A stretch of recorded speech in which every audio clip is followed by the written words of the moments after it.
International, au nom de la France, je reconnais l'État de Palestine, doit déclarer Emmanuel Macron à la tribune des Nations Unies à New York.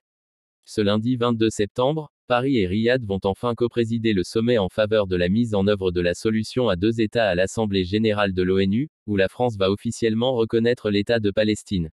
Ce geste tangible et irréversible, et surtout lourd de sens vis-à-vis d'Israël et de sa guerre à Gaza, doit être entériné pour permettre de sortir d'une logique de management du conflit israélo-palestinien, explique l'Élysée avant ce sommet.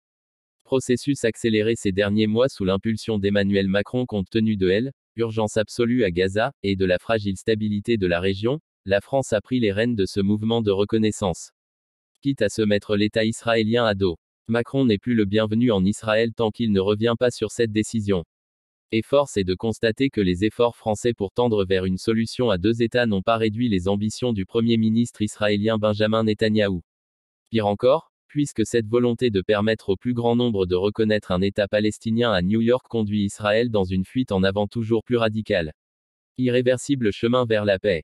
Moteur de ce nouvel élan, Paris a déjà réussi à faire approuver par une très large majorité, 142 voix pour, 10 contre et 12 abstentions, la déclaration de New York.